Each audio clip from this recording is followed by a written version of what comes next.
desde el momento en que Obi-Wan Kenobi le entregó a Luke el sable de luz de su padre y lo llamó un arma elegante, de una época más civilizada. Ha ocupado un lugar en la cultura pop que nada más ha logrado igualar.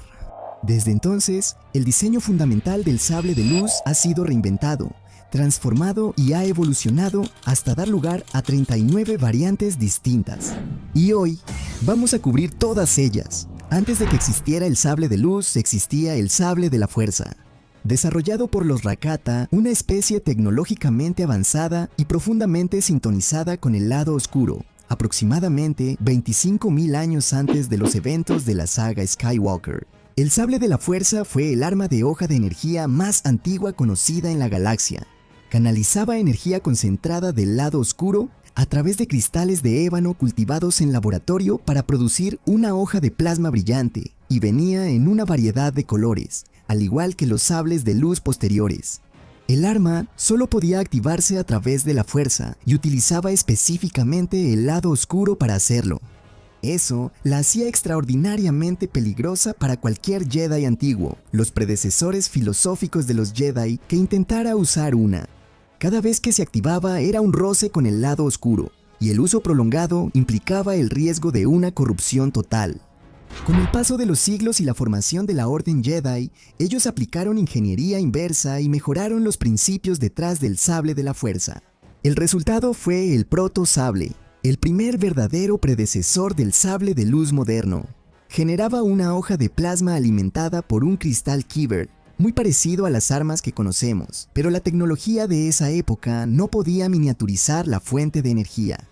La empuñadura se conectaba mediante un cable a una fuente de energía externa que el usuario llevaba en el cinturón o en la espalda. Esto generaba dos problemas evidentes. Primero, el cable restringía el movimiento del portador. No podías girar, voltear, ni realizar el tipo de combate acrobático con sable que más tarde definiría los estilos de lucha Jedi. En segundo lugar, el tiempo de funcionamiento estaba limitado por la capacidad de la batería externa. Era, según los estándares posteriores de los Jedi, un arma torpe y limitante, pero fue la base sobre la que se construyó todo lo demás. La primera hoja fue un arma antigua creada en Tython por un maestro Jedi conocido solo como el Maestro de Armas. Se mantuvo sellada y custodiada por droides durante milenios, recuperada y estudiada a lo largo de generaciones y descrita como el arma fundamental de la que descendieron todos los sables de luz modernos. Durante las guerras de la fuerza, el miembro del Alto Consejo Jedi Rajivari demostró ser digno de la empuñadura y la tomó, grabándole coordenadas codificadas antes de devolverla a sus guardianes. Miles de años después, durante la era de la Guerra Fría, un Jedi conocido como el Heraldo de la Marcadora montó un cristal de la forja de Tython en la empuñadura y la blandió de nuevo. Mucho después, en la línea de tiempo, un solo Jedi tomó el diseño del protosable y lo reconstruyó usando materiales y tecnología modernos. El sable retro resultante parecía una reliquia, pero funcionaba como un arma moderna, igualando a los sables de luz contemporáneos en todos los aspectos importantes. Para la época de la Antigua República y todo lo que siguió, la tecnología de los sables de luz había llegado a lo que conocemos como el sable de luz estándar. Una hoja de plasma generada por un cristal Kyber sintonizado con la fuerza emitida desde una empuñadura por lo general metálica. Podía sostenerse con una mano y apagarse a voluntad. El sable de luz requería entrenamiento para usarse de manera efectiva, y en manos de un sensible a la fuerza, la conexión entre el portador y la hoja era profunda. Se decía que el propio cristal estaba vivo en cierto sentido, resonando con su dueño. Diferentes cristales producían diferentes colores de hoja. Diferentes portadores moldeaban sus empuñaduras según su preferencia personal. No a todos los iniciados en el templo Jedi se les entregaba un arma real en su primer día. Existían sables de entrenamiento específicamente para permitir que los estudiantes practicaran los fundamentos del combate con sable de luz sin el riesgo de cortarle accidentalmente el brazo a un compañero de clase o incluso el suyo propio. Estaban ajustados para reducir significativamente la intensidad de la hoja y el poder de corte, dolorosos al contacto, pero no letales. Los sables de luz estándar también podían ajustarse para cumplir esta función, dando a los instructores Jedi experimentados una forma de entrenar con menor letalidad cuando trabajaban con estudiantes. El sable de luz holográfico era una herramienta de entrenamiento utilizada en la Orden Jedi, pero era más sofisticada que el sable de entrenamiento estándar. Su empuñadura sobredimensionada proyectaba una hoja amarilla gruesa y la característica notable era lo que sucedía después de que terminaba la sesión. El arma registraba cada golpe que recibía durante el combate y mostraba los resultados para que el maestro Jedi los revisara. Mientras que un sable de entrenamiento estándar solo evitaba que un estudiante perdiera los dedos, el sable holográfico estaba monitoreando activamente. Rastreaba dónde fallaban las defensas, dónde fallaba la técnica, dónde el aprendiz era alcanzado y luego entregaba esos datos al instructor. El arquitecto de sables de luz, el droide Hu Yang, incluso poseía algunas décadas después de las guerras clon. La mayoría de los sables de luz en la Orden Jedi eran objetos personales, moldeados según las preferencias de sus constructores, tratados tanto como extensiones de su identidad como herramientas de combate. El sable de batalla era el opuesto deliberado de eso. Construidos en la armería del Templo Jedi y diseñados para una producción masiva rápida, los sables de batalla estaban despojados de todo lo que no era esencial. Un simple empuñadura cilíndrica de metal, componentes internos funcionales, nada más. Existían para ser repartidos en grandes cantidades durante emergencias. Después de que los Nahil destruyeron el faro Starlight durante la era de la Alta República, el maestro Jedi Gavena fue encargado de supervisar su construcción y distribución. A los Jedi de esa época en su mayoría no les gustaban. Una generación acostumbrada a tratar su sable de luz como una obra de arte personal consideraba el diseño austero casi ofensivo. El sable de luz de doble fase albergaba 2 o más cristales Kyber dentro de una sola empuñadura, conectados de forma que se pudiera alternar entre ellos. Eso permitía al portador cambiar la longitud de la hoja en pleno combate con solo presionar un botón, ya sea para un mayor alcance con extensiones repentinas o una hoja más corta para precisión en combates cercanos. El propio Darth Vader incluso llevaba uno. Para la época de las guerras clon, los Jedi lo consideraban algo así como una contigüedad, una reliquia de un periodo anterior y más brutal, cuando la imprevisibilidad de una hoja que podía extenderse repentinamente medio metro más era una ventaja necesaria. El Shoto es un sable de luz de hoja más corta, reducido en comparación con el diseño estándar. Para portadores más pequeños como Yoda, Yaddle o Even Piell, las proporciones eran simplemente prácticas. Una hoja de longitud completa habría sido difícil de manejar para alguien de su estatura. Pero el Shoto también encontró su propio nicho como arma para la mano no dominante en Yarkai. Combatientes como Ahsoka Tano y el forastero Chimer usaron esta disciplina de combate combinada con una hoja más corta para la mano no dominante. Algunos portadores llevaron el Shoto a un terreno todavía más poco ortodoxo. El 10º hermano, uno de los inquisidores imperiales, eligió portar 2 sables Shoto y usarlos en un estilo de combate cercano, similar al de una daga.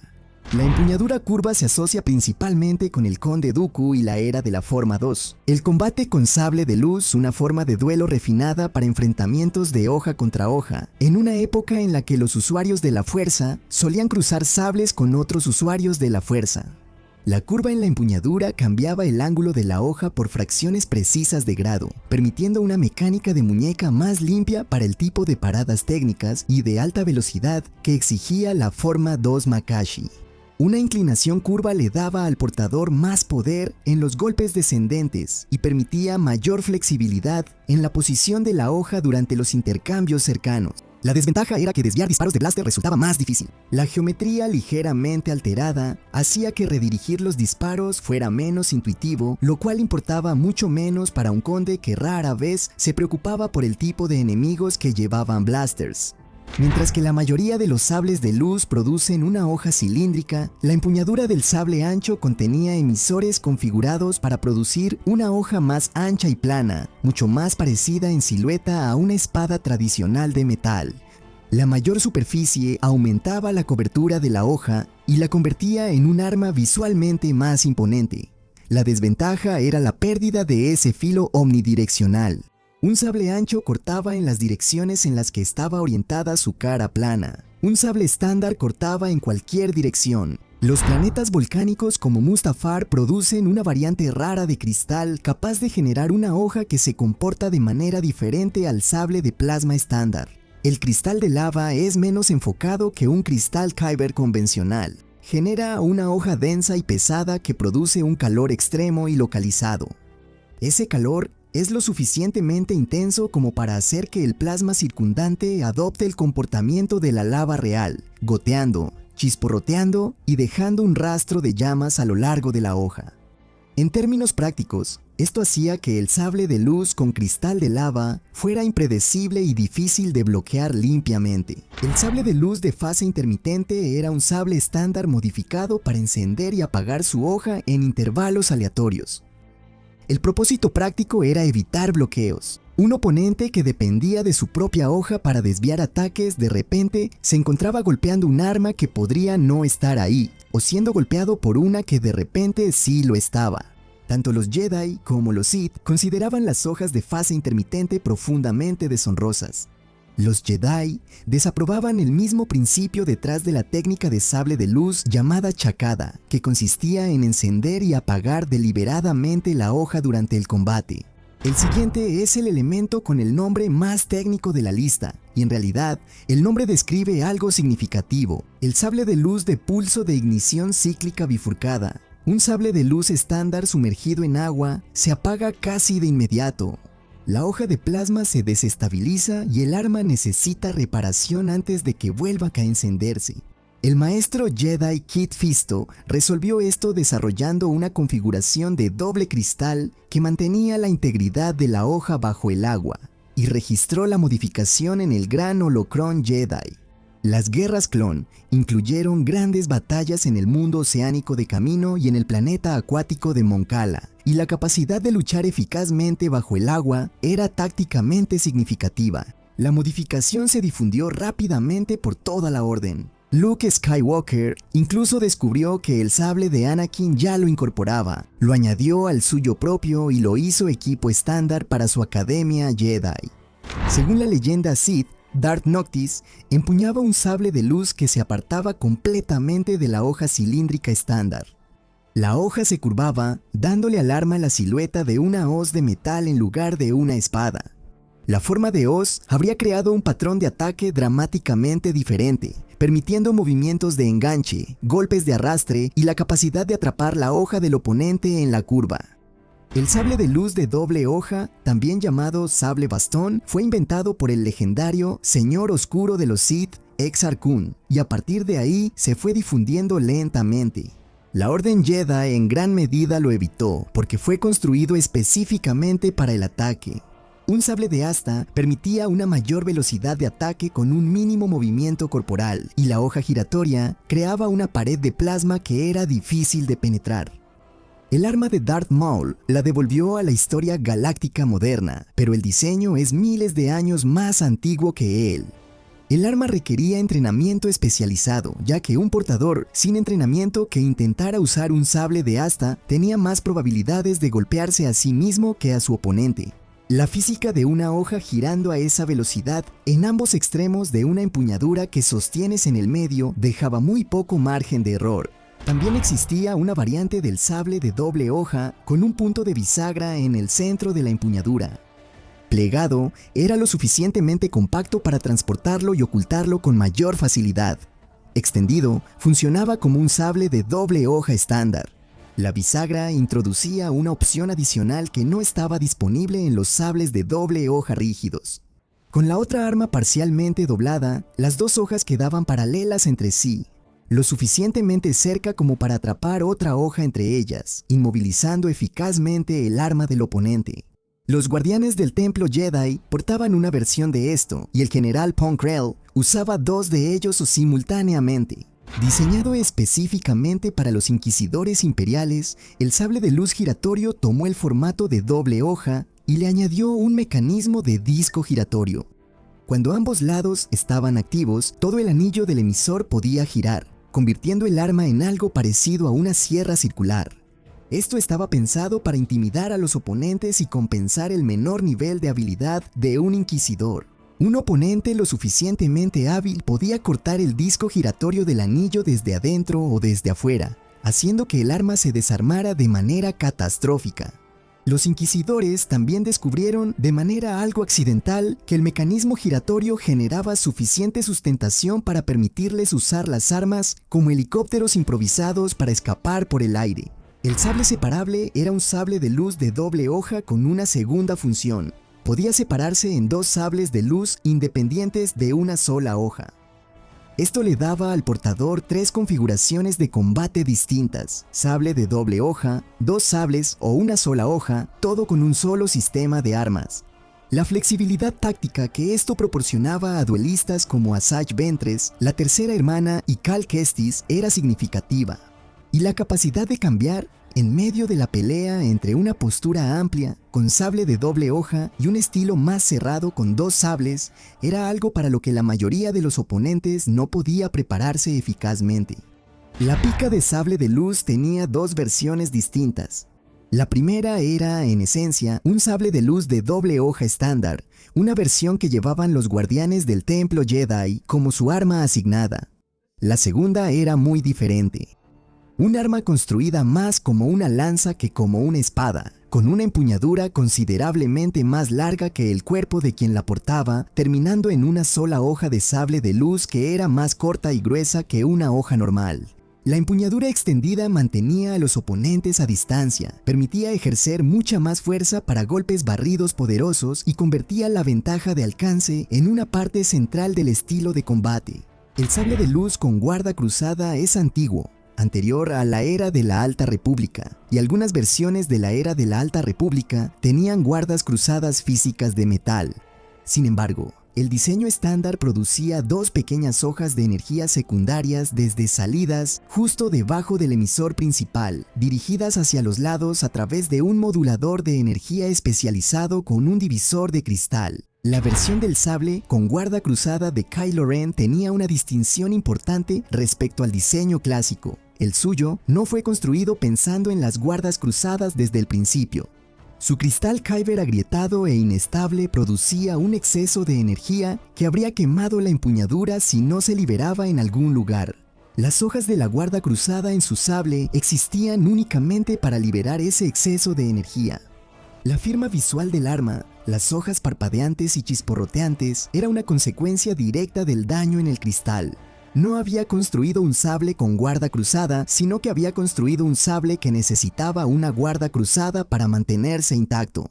El sable de luz bifurcado era una variante más rara del concepto de guarda cruzada, pero asimétrico, con solo una hoja secundaria en lugar de dos. Sacrificaba la ventilación equilibrada de una guarda cruzada completa por una geometría de guarda más inusual. Con esta sola hoja lateral se creaba un conjunto diferente de opciones defensivas y ofensivas en comparación con un sable estándar o un diseño de guarda cruzada completa. El sable de luz tonfa, a veces llamado Guard Shoto, añadía un segundo mango perpendicular que se extendía desde la empuñadura principal en un ángulo de 90 grados. El arma podía sujetarse por cualquiera de los dos mangos, pero el agarre perpendicular era la característica que la definía. Colocaba la hoja a lo largo del antebrazo en lugar de extenderse desde el puño, lo que la hacía excepcionalmente efectiva para bloquear. Maris Brood, una Padawan Jedi Brock que cayó al lado oscuro después de la Orden 66, luchó con un par de sables Tonfa cuando se encontró con Starkiller en Felucia. El estilo dual de Tonfa creaba una red defensiva que era difícil de atravesar limpiamente. El guantelete de sable de luz se montaba directamente en el brazo del portador y emitía una o más hojas desde el antebrazo al activarse. Fue concebido como un diseño para la venganza de los Sith y casi se le dio a Plo Koon como su arma. El sable oscuro es único en su diseño. Fue construido por Tar Vizsla, el único mandaloriano que alguna vez fue admitido en la Orden Jedi, y reflejaba ambas identidades. La hoja era plana y angular, con forma de espada tradicional en lugar de una hoja de plasma cilíndrica, y era más corta que la mayoría de los sables de luz. La empuñadura, el pomo, la guarda y el emisor de la hoja estaban todos construidos de Beskar, el hierro mandaloriano casi indestructible. En combate, la hoja plana parecía absorber la luz en lugar de emitirla. Después de la muerte de Tar Vizsla, la Casa Vizsla la recuperó del Templo Jedi y el arma se convirtió en el símbolo del liderazgo mandaloriano. Tener el sable oscuro era tener el derecho de gobernar Mandalore. El bastón sable es justo lo que su nombre indica. La empuñadura de un sable de luz integrada en el mango de un bastón. El objetivo principal era el ocultamiento. Un bastón no llamaba la atención. Un sable de luz atraía todas las miradas en la habitación. Para un Jedi operando en territorio hostil o un usuario de la fuerza de edad avanzada que prefería no anunciarse, el bastón sable les permitía llevar su arma a través de entornos donde normalmente levantaría sospechas de inmediato. El arma en sí funcionaba de manera idéntica a un sable estándar una vez desenfundada. La florete de luz ocupaba un curioso nicho social. Construida bajo los principios de un sable de luz, pero reducida a algo más parecido a un florete de esgrima, era ligera, de una sola mano y elegante en proporción. Los floretes de luz fueron adoptadas por nobles no sensibles a la fuerza en ciertas partes de la galaxia como armas de estatus e instrumentos de duelo. Cada una era fabricada individualmente, tratada como una obra de arte y llevada más como un símbolo de identidad aristocrática. En el extremo opuesto de la escala del Shoto se encontraba el garrote de luz, también llamado el Gran Sable de Luz. Usando cristales de enfoque especializados y sistemas de energía, generaba una hoja de hasta 3 metros de largo, una hoja que habría sido imposible de manejar para la mayoría de los seres humanoides. El arma existía porque algunos seres no eran humanoides en el sentido convencional. Gork, un Jedi oscuro que era un gamorreano mutado de enorme estatura, llevaba uno. Para él, las proporciones tenían sentido de la misma manera que un Shoto tenía sentido para Yoda. La sombrilla de sable de luz fue creada por Koru, una Sith que lideraba un grupo de bandidos. En su configuración estándar, funcionaba como un sable de luz de una sola hoja. Solo la empuñadura producía una hoja roja normal. Con el accesorio de sombrilla auxiliar colocado, los emisores producían múltiples hojas de plasma rojas simultáneamente, irradiando hacia afuera en un patrón que parecía una sombrilla abierta. Al girar a gran velocidad, se convertía en un escudo giratorio de hojas de plasma en lugar de un arma con un solo punto de contacto. El primera arma de Ezra Bridger, un híbrido de sable de luz y blaster, fue una solución práctica a un problema práctico. Aún no era un duelista competente con el sable, y el Imperio estaba en todas partes. Su empuñadura combinaba un emisor de sable de luz estándar con un blaster de corto alcance capaz de disparar rayos aturdidores, funcionando casi como rueditas de apoyo.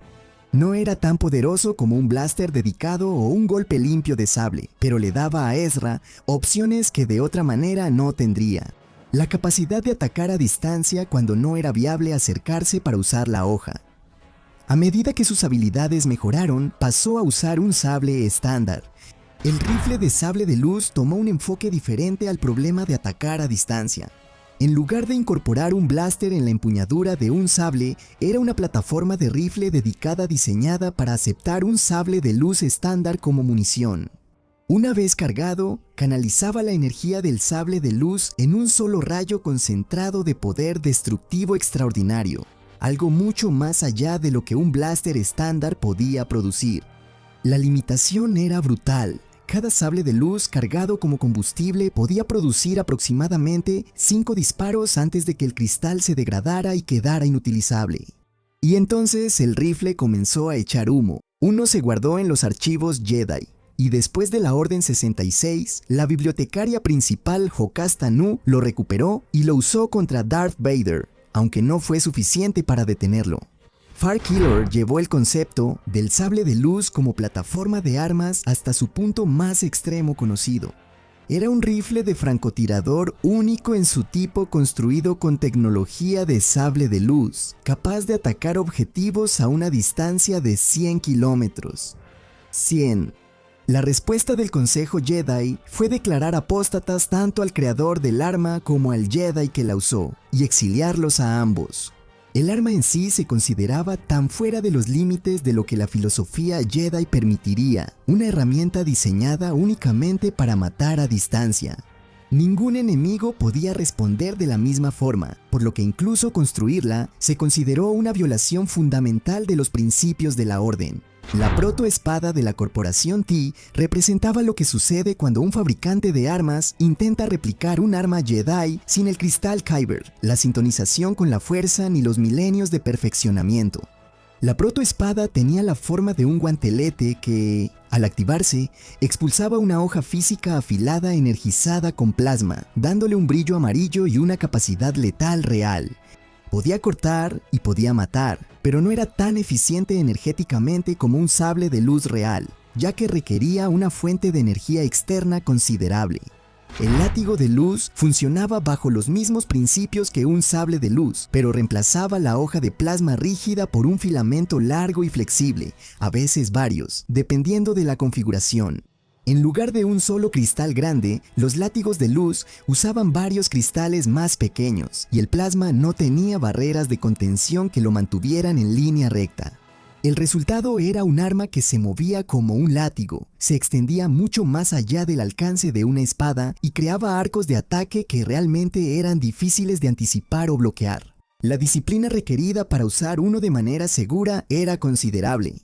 Los zarcillos flexibles de un látigo de luz iban a donde los llevaba el impulso, no necesariamente a donde el portador quería. Y el arma era perfectamente capaz de arrancarle los propios miembros al portador si la técnica fallaba.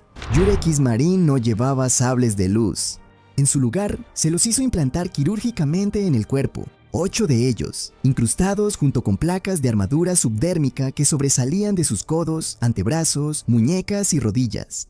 Las placas subdérmicas reforzaban las áreas alrededor de cada implante y creaban una cobertura de armadura en capas a lo largo de todo su cuerpo. Ismarin era menos un usuario de sable de luz y más bien un sable de luz en sí mismo. Terminamos con un par de menciones honoríficas de LEGO, incluyendo el sable de luz de 8 hojas, un arma de 8 hojas, empuñada exclusivamente por Darth Maul de LEGO. Y finalmente, está el sable Kyber de LEGO Star Wars, las aventuras de los Freemaker, forjado por un antiguo maestro Jedi llamado Behrod Cantu a partir de varios cristales Kyber puros fusionados en una sola hoja sólida. Se describió como el primer sable de luz y se decía que multiplicaba los poderes de la fuerza de quien lo empuñara por 1.000.000 de veces. Pero si tuvieras que elegir solo una variante de sable de luz para llevar, cuéntanos en los comentarios cuál sería.